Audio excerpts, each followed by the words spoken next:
satirical story. How did you come about the story?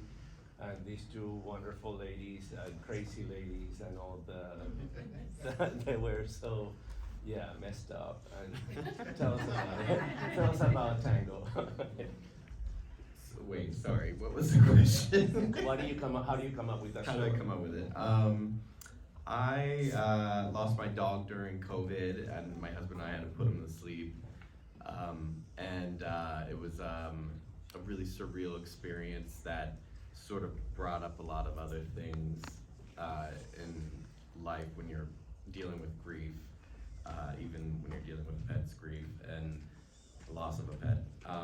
And so I thought it was interesting just how the death of one thing can start to chip away and eat at other things, or wake you up to things.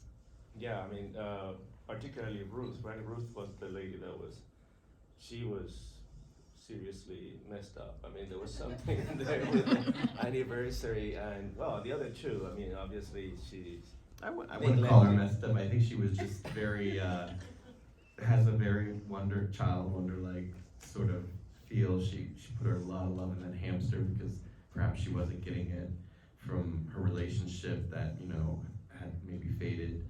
And so when she lost the hamster, it really made her realize the hamster was sort of a distraction. Mm-hmm. And so once that distraction was gone, it made her kind of see things that she hadn't seen before. She didn't see that her marriage was also dying. Mm-hmm. So yeah. Yeah, but the scene at the end when the hamster comes back. Well, to me, it's a little bit of a metaphor. It's about a couple that we might think is strange, but it works for the two of them. Sort of what we see as queer people, like we've been judged, our relationships have been judged, and really it's about if it works for two people and there's love there, however they show it, however they do it, how weird it might be to us, let them do it, let them love, Mm-hmm. and that was just their way of interacting and being with each other after 25 years. How do you cast these two wonderful ladies? I mean, they're very good. How did you cast them? Yeah, we used it's called Breakdown Services. It's basically we didn't use a casting director or anything like that. We just had actors submit tapes directly to us. Mm-hmm. Yeah, so it was going through lots and lots of actors to try to find. Is this the end of the story, or do you have something planned for the future for the two of them? Not for them. I'm working on starting to raise money for my first feature, which is actually set here in the Everglades. Is that right? It's sort of a take on Misery, if you remember the Stephen King movie. But it asks if what happens if the person who's held captive ends up being a really high maintenance piece of work you want to get rid of. So don't meet your heroes, don't meet your idols. Do we have It's a any comedy. questions from the audience for Jason at this point? Yeah, go ahead. I love the way that you incorporated, not the woman that lost her hamster, but her wife. So you incorporated Connie. Her Yeah. nails. Her nails. Her nails, into yeah. the story. And is that something that you came up with as you were filming, or you always thought of that? Because her nails, I think, played a really big part in the movie. Yeah, I think I have a fetish with nails because my first short opens with red nails. But also, if you caught it, like her puzzle that she's working on are birds. There's a fight in the decor of the house between the hamster and then bird pictures everywhere, and not just birds, hawks, predatory sort of animals that would probably get rodents or hamsters, and so there's a little bit of that there. Yeah. So what's up with the possum? She just likes to do puzzles, That's how she spends her time, And what's for dinner? What's for Chicken always. Okay, so let me ask now, Kimberlea, about your wonderful short. I know you have a lot of people here that like the short as well as your short, Jason. Talk to us about the original story. How do you come about? The psychological, very deep I mean, your short cannot be, more different from each other. How do you come about this story? I actually think they're pretty similar. They're both about grief.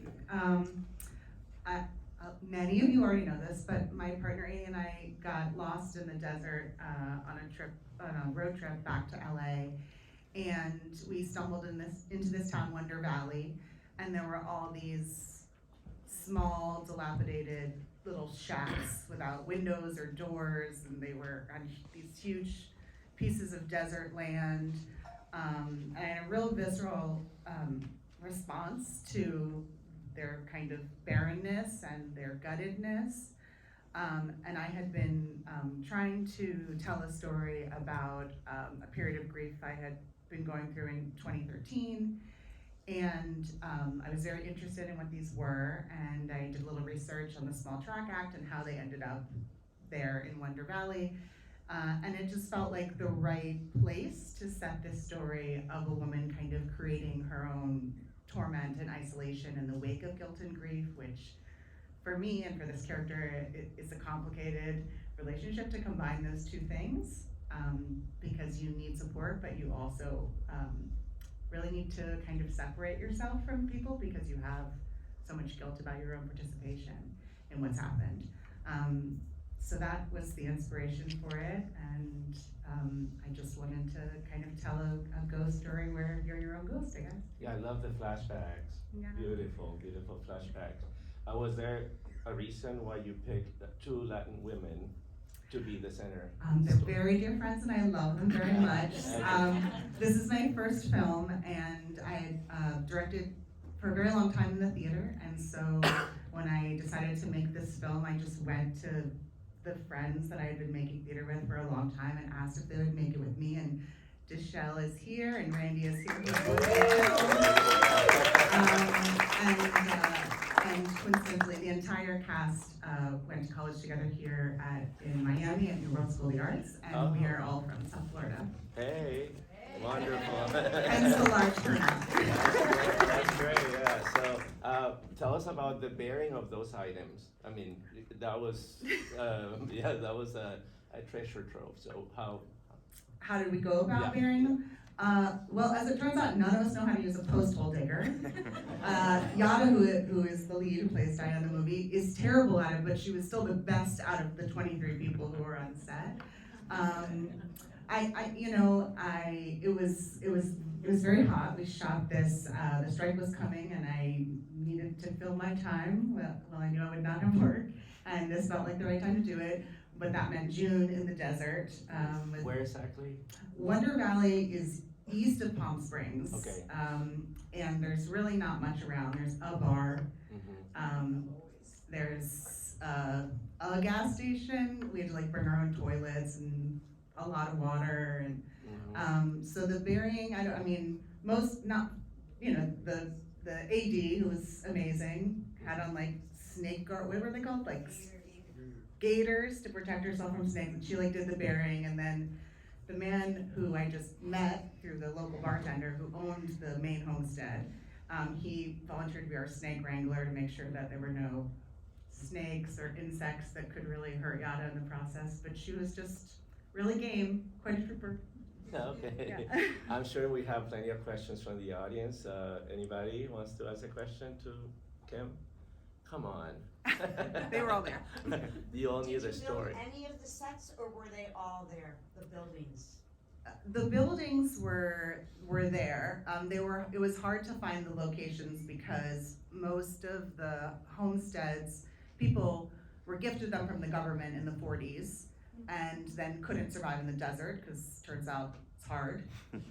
So most are abandoned, and the ones that weren't had been converted during COVID into Airbnbs with ugly murals on the side. So luckily we found that bar and that one bartender, and he hooked me up with, I showed him a picture of the homestead that is the main homestead, and he knew that guy, Gray, and Gray was able to take us around to find more abandoned homesteads.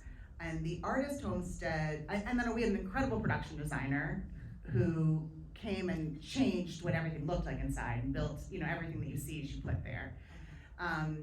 except for the artist cabin, which is itself an artist, it's an installation. The artist who owns it created everything that's inside of it, with the exception of Randy, she brought herself. And I had read about him in advance, so when I wrote the script, I wrote it specifically for that location, and thankfully he said yes to letting us film there.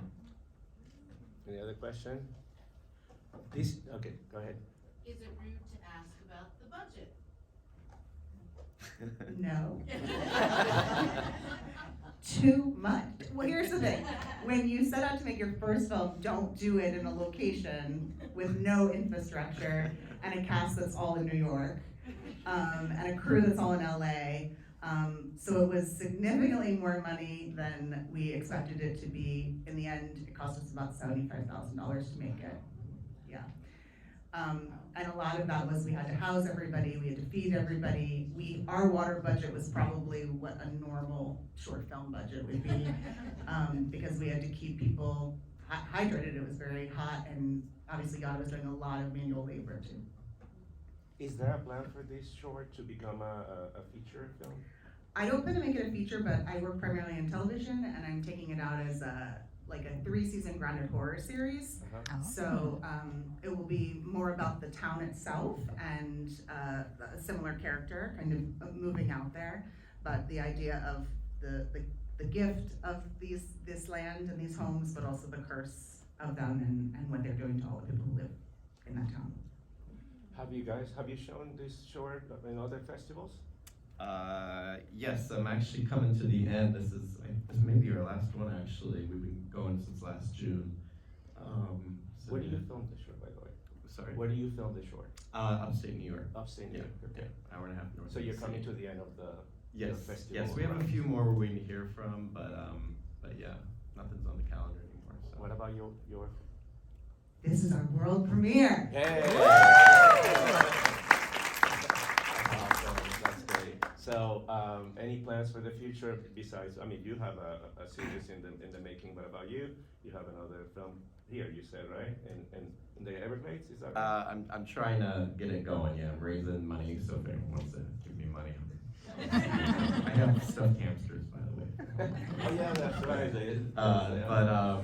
Yeah, that's what I'm working on. Okay, wonderful. So, any other questions before we wrap up? So, anything else you want to say? How can I stay in touch and follow your work? Oh, thank you. Yes, she's doing all the work I should be doing. Paste USA is my Instagram, PASTE USA.com, or JasonLaurits.com is my artist's site. You can learn about the project I'm working on now. Do you have an Instagram page? Or Paste USA. a page? Yeah. And what about you, Kim? 9x, 9x13 Pyrex, like the casserole, 9x13pyrex.com or at 9x13pyrex. Wonderful. So with that, if there anything else you guys want to say? Otherwise, thank you for coming today. We appreciate it. Thank you guys for taking your phone, bringing your phones to Miami for our festival. Thank you very much. Thank you guys, and I hope you guys go down the next week to the wonderful films that Jen talked about in the opening. The festival, OUTshineFilm.com for tickets, or go to the front desk. Thank you guys. Thank you.